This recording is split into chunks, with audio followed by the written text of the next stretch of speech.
What's up, everybody? This is Jose from Southern Life. We're not in Flint, Michigan. This is the outside of my hotel in Panama City Beach, Florida. The temperature here right now is in the 20s. I swear, if you were to like step on it, you're sliding. It's in the 20s right now. And yes, there is literally snow, ice on the sidewalks, on everything. And you gotta be really careful walking here because it's not just snow. It's literally ice. Like solid chunks of freaking ice out here. This is my parking garage. And take a look. Like, there's literally like inches of snow inside the parking garage. I know this looks like a scene out of New Jersey, but this right here, what you're looking at here, is actually like in front of my hotel. Isn't this crazy?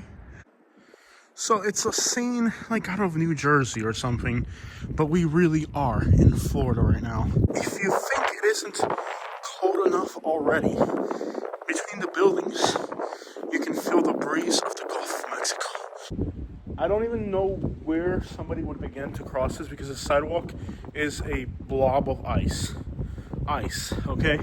Now it looks white because there's snow on top of it, but there's ice underneath it. So if you were trying to walk through here, I honestly don't even know how you would go about it because literally the whole thing is one solid block of ice. The thinnest ice is on the road, but of course that is for vehicles, so we can't walk on that. But if you look, this is Panama City Beach. It is just a block of ice. Literally just a endless block of ice. And I don't even know if you were trying to walk through here, what would be the best way of trying, if even to try. The sidewalks are literally frozen. And 22 degrees is actually pretty dangerous.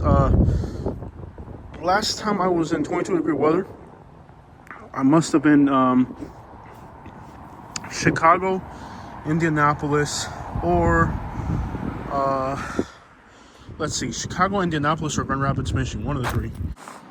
So they have tried really hard to kind of reinvent Panama City Beach because the people that this area was attracting, cities like Birmingham, Montgomery, Alabama. So just so you understand, you may have heard Chicago's a dangerous city, right? Guys, I don't know if I can even traverse this intersection on foot. I'm going to try to, but I suspect that there's a good possibility I can end up getting hurt. I'm going to go as slowly as I possibly can. So there's a car coming up now. And I'm actually going to back up and see because I don't even want to be in front of this car. Because he's going to, if he doesn't know how to drive in the snow, I don't think he realizes that he's going to go for a slide. Let's see if he's able to manage it. He got it. All right. Let's see if he's able to manage it. He did really well. So I'm trying to cross this intersection gently and slowly here. It really is difficult. So you may have heard Chicago, Illinois is a dangerous city, right? Well, imagine that Montgomery, Alabama's homicide rate is 2 times higher than Chicago. Now, Birmingham, Alabama is 4 times higher than Chicago. Jackson, Mississippi is 4 times higher than Chicago. So you have cities 3 hours from here that are the most dangerous cities in the United States. Now, you may not see them on all these internet lists because they're cities with populations of roughly under 200,000 people. So they just don't qualify for those lists, which are usually cities of over 250,000 people. So these are cities that are very dangerous, but perhaps you've never heard them mentioned on these online lists because their populations are just outside of the acceptable level for those websites. So what we have now is all these people from Mississippi and Alabama, very dangerous cities. Like I said, 2 to 4 times more dangerous than Chicago, Illinois, right? And these people come here to vacation in this city. It's unavoidably going to mean people from different cities or different neighborhoods that don't normally see each other back home actually run into each other here. And I've been here where people from Birmingham run into other people from Birmingham who are not supposed to be friendly to each other. And it actually turns into quite the situation. You may have seen some of my videos here. You can see it's it gets a little rowdy. Now this intersection here, if you don't know how to drive in the snow, is going to be a fun one. And I think most people are handling it fairly well. Oh yeah, there he goes. Yep. So yes, it's been a lot of that all night here at this intersection. Panama City Beach has been attracting Alabama, Mississippi, and Louisiana too. Let's not forget that. This guy's got a newer Benz. Now the newer Benz is going to have all types of technology where even if the driver had no idea what he was doing, it would stop it from skidding. Mercedes-Benzes have great technology for stuff like that. We're going to go real slow on this sidewalk because, again, there's a little bit of snow, but there's also just layers of ice. If you've thrown a piece of ice across your floor, you've seen how it moves. Well, imagine a giant piece of ice. Well, so with Panama City Beach attracting all these crazy people from all these crazy places, one could assume it gets a little wild. Yes. Sometimes you just take a loss. So, me and my wife Katie love coming here. It's one of our absolute travel destinations when it's not freezing, which it rarely is. I think this is like a super rare thing. So when it's not freezing, me and my wife actually enjoy coming here, and we have a great time, and, well, we actually love it. We really do. It is possibly one of our favorite places, and ever since I got her here, we've avoided it just because it's been so much trauma, but I don't want that to mark the rest of my life because it's one of my favorite vacation spots. So when I come here, it's a little bit more violent than your average. I don't think it's as violent as Myrtle Beach, South Carolina. I think the vibes here are better. But again, you do attract people from good old Alabama, so your expectations on the quality control can't really be too great. It's people from Alabama, and that's one you're not gonna be able to just you're right next to them. They're neighbors. Now, talking about people from Alabama, they are the vibe of this place. They are the heart of Florida, like of this part of Florida. Okay, so while this is Florida, it isn't Florida. It really is Alabama. Culturally, aesthetically, it may be Florida. Geographically, it may be Florida. But the essence of this place is Alabama, and they are the lifeblood of this place. And it's like a better version of Alabama. It's a better version of Alabama, you could say. Like, it's still Alabama, but it's a better version of it, you could say. If I told you that this wasn't my favorite vacation spot in Florida, I'd be lying to you.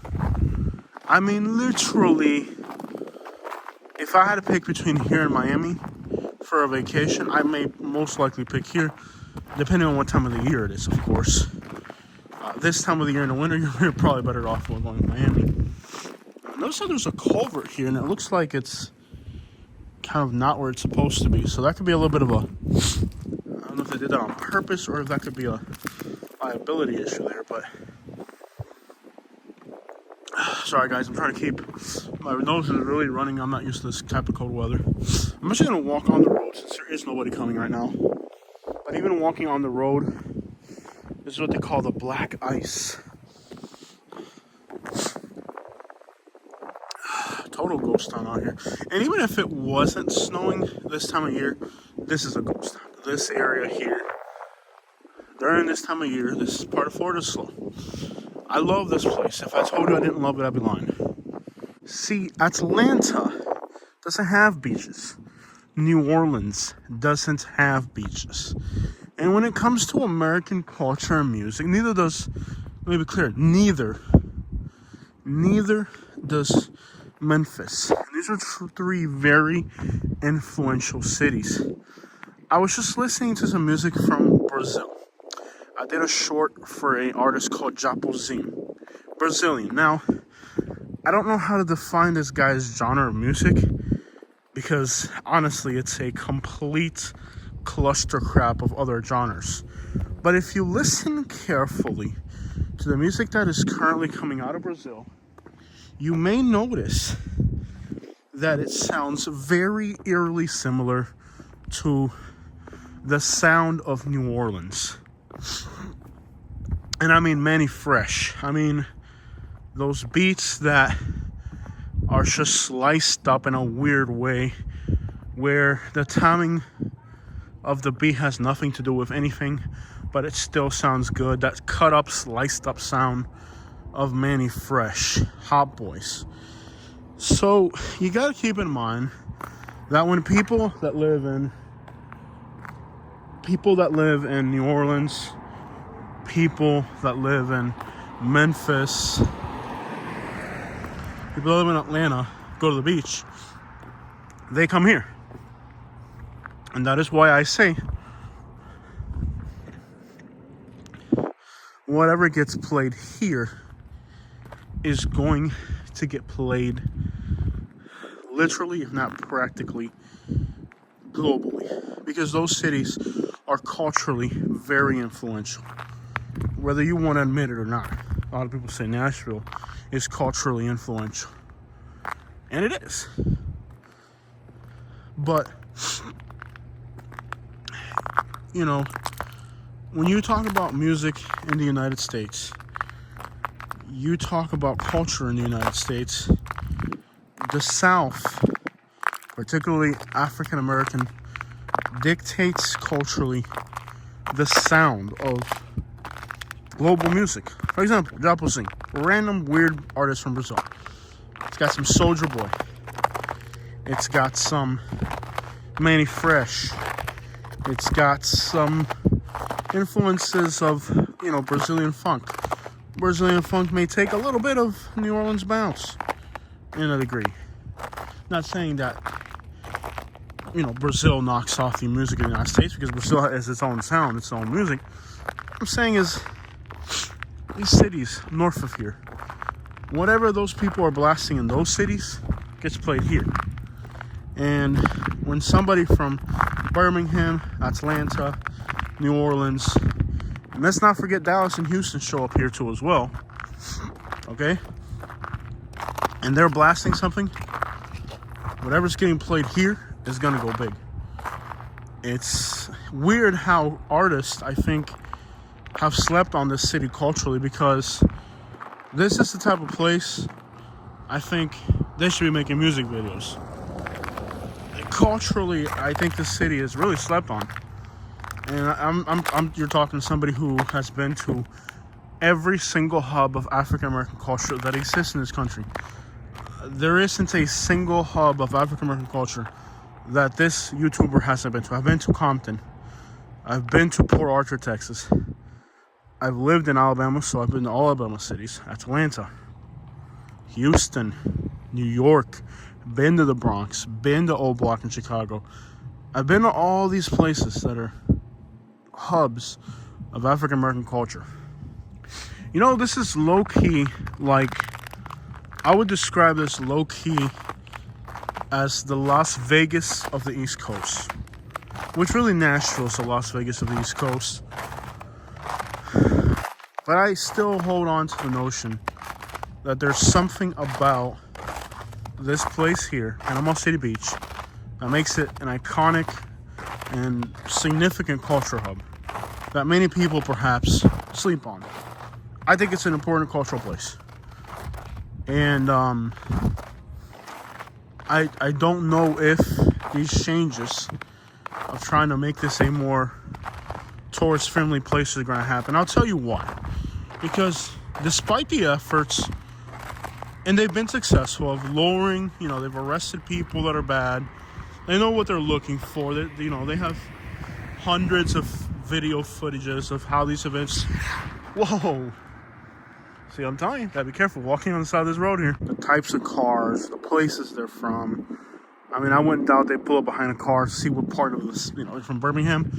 Okay, are you from this part of Birmingham? Oh, you're from that part of Birmingham. So I wouldn't doubt the law enforcement here has absolutely every resource on the face of this planet to know exactly who is the potential for trouble, to eliminate those people, and to make this a safer place. Without a doubt, they have the capacity, and they've done it. They've reduced crime, and I don't know what exact techniques law enforcement's using here, but they've done a good job of making this a safer place. But there's one problem that Panama City Beach can't get rid of, and it's themselves. It's themselves. It's themselves. Panama City Beach, Bay County, is one of the most corrupt places in America.